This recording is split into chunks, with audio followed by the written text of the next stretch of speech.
It occurs to me that as an educator, I have a unique responsibility for not only developing each of Gardner's 5 minds in myself, but also in my students. In order to effectively help my students, I need to make sure I continue to work on this in myself. So the question becomes, how will I continue to develop my own 5 minds?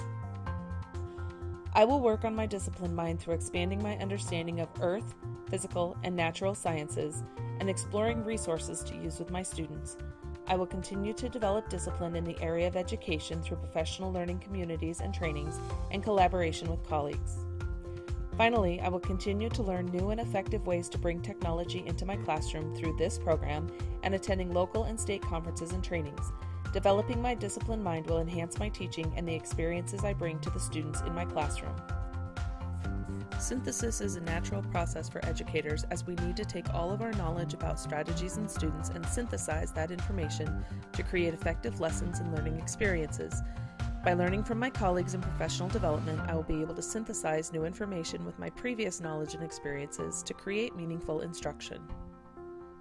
Bringing together what I already know, new things I observe or learn about, improving from feedback and experiences, and synthesizing all of these into great educational practices for my students will help me continue to grow as a teacher and be a better educator.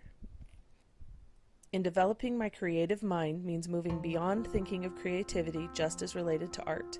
I am creative in that I seek out and design unique educational experiences for my students.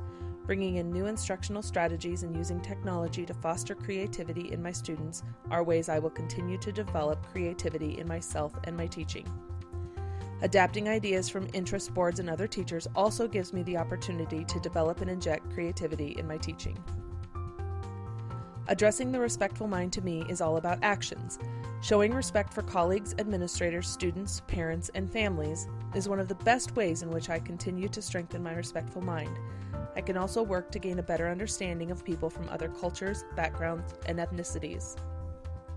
Being a model for my students will help me continue to practice and develop my respectful mind while also showing them the value of being a respectful human being. Advancing the development of my ethical mind will rely on continued practice of ethical issues, both large and small. This is one area I want to focus on this year. While I try to be very conscientious about what students see me do and hear me say, I know I can do better. By working on this and being more aware of when I might not be practicing my ethical mind, I hope to not only show it, but also start internalizing it. I once worked with a teacher that would tell students, do what is right because it's the right thing to do. What a great motto to foster the ethical mind.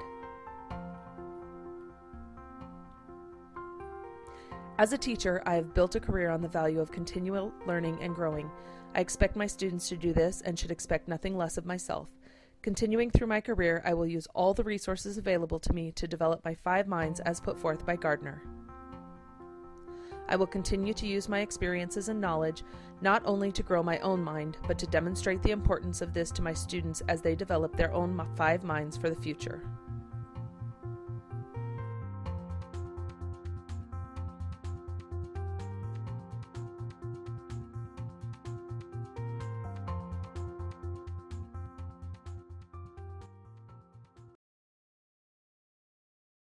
Created using Powtoon.